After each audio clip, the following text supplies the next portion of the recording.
আসসালামু আলাইকুম। সবাই কেমন আছেন? আশা করি সবাই ভালো আছেন। আলহামদুলিল্লাহ আমরাও ভালো আছি। আজকে নতুন ব্লগে আপনাদেরকে স্বাগতম। আর সকাল, সকাল বের হয়ে গেলাম। আমরা চলে যাবো সুষম দুর্গাপুর। সেখানে আনন্দ ভ্রমণ আর বক্স তুললাম। সেখানে তো নাচ-টান্স হবেই। আর আনন্দের জন্য যেহেতু যাচ্ছি, সবকিছু তো মোড়ামুড়ি লাগবেই। আর পেনা টানালাম। পেনা টানানোর পর আমরা গাড়িতে উঠলাম। গাড়িতে উঠে মনে করেন চলে গেলাম ময়মনসিংহ ব্রিজ। যেটার কথা না বললেও নয়, বিখ্যাত একটি ব্রিজ। ব্রিজ পার হওয়ার পরেই আমরা ডান্সের মধ্যে চলে গেলাম দেখেন।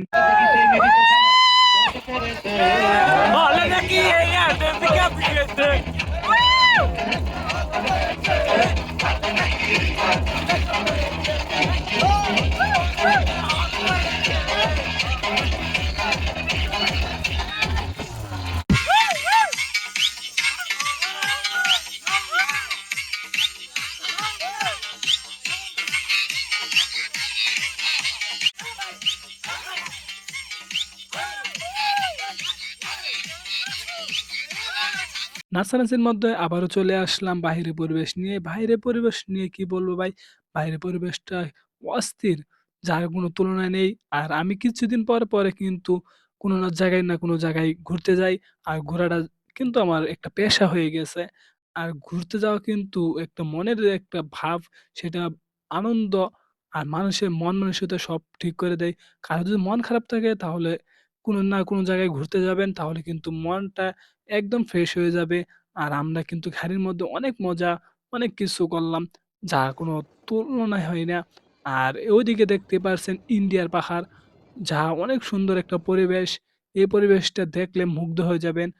গাড়ি কিন্তু চলে যাচ্ছে বিরিশিরির পাহাড়ের দিকে। আর আমরাও কিন্তু আনন্দের সাথে সবাই চলে যাচ্ছি। আর আমাদের রওনা যেখানে, সেখানে চলে আসলাম। আমরা কিন্তু সবাই গাড়ি থেকে নামার জন্য প্রস্তুত হলাম। অনেকজনের গাড়ি থেকে নেমে পড়ল। আর আমরা পিছনে যেহেতু নামাটা কিন্তু আমাদের কষ্টকর, যার কারণে আমরা পেছনে বসে রইলাম। সামনের দিকে নামলো। আর বক্স লাগে কি বলবো ভাই, আমাদের বক্সটাই কিন্তু অনেক কিছু। আর গাড়ি থেকে নেমে চারিদিকে ভিডিও করলাম। আর ক্লান্ত হয়ে গেছি, অতিরিক্ত গরম। আর নাচানাচি করছি, যার কারণে গরমের ঠেলায় আমরা ২ গ্লাস শরবত খাওয়ার চিন্তা ভাবনা করলাম। আর ভাইকে বললাম শরবত দেওয়ার জন্য। ভাই কিন্তু শরবতটা অস্থিরভাবে বানিয়ে দিল। শরবত খাওয়ার পরে আবার চলে যাচ্ছি আপনাদের দেখাইবার জন্য পাহাড়ের পরিবেশটা। আর পাহাড়ের পরিবেশ দেখে মুগ্ধ হয়ে গেলাম। আসলে গ্রামের পরিবেশ তো, গ্রামের পরিবেশ বলতে প্রাকৃতিক পরিবেশ তো ভালোই লাগে ঘোরাফেরা করলে। আর অতিরিক্ত রোদ, আর রোদের মধ্যে কিন্তু ঘোরাটা মারাত্মক বিষয়। তাও কি বলবো ভাই, মজা লাগতেছে তো, যার কারণে আমরা সবাই মিলে পাহাড়ে উঠলাম। এদিকে আছে অনেকজনে, আর আমি এদিকে নিয়ে একটু গেটআপ দেখাইলাম। গেটআপ দেখাইয়া ওফ! কি সুন্দর মজা লাগতেছে। যাই হোক, সব চারিদিকে ঘোরাফেরা করতেছি।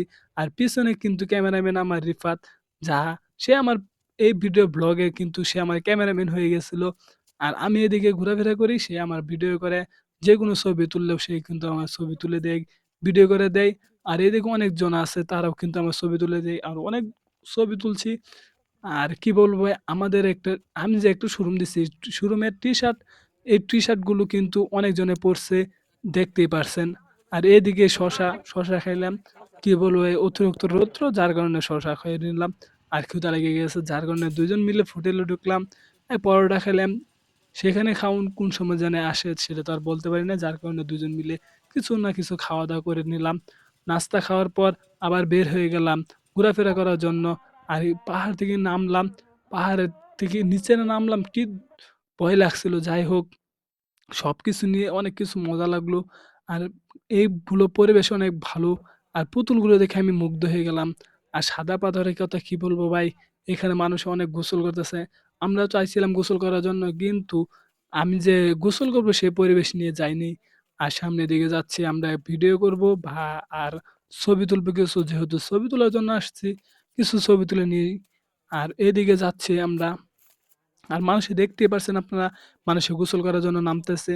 আর আমরা চিন্তা করতেছি, আমরা আফসোস করতেছি, যদি গোসল করার জন্য কোনো প্রস্তুতি নিয়ে আসতাম তাহলে কিন্তু গোসল করতাম। আর দেখেন আমি ছবি তুলতেছি উপর দিয়ে, আর রিভারে ভিডিও করতেছে।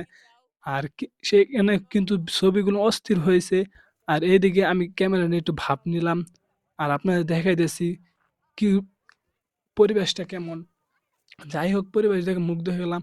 আবার চলে আসলাম। চলে এসে খাওয়া-দাওয়া করলাম। খাওয়া-দাওয়ার সময় কিন্তু ভিডিও করি নাই। কারণ খাওয়া-দাওয়া আগে পরে ভিডিও।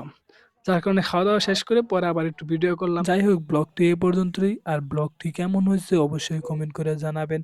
আর লাইক, কমেন্ট, শেয়ার দিতে কিন্তু ভুলবেন না। না হলে কিন্তু খবর আছে।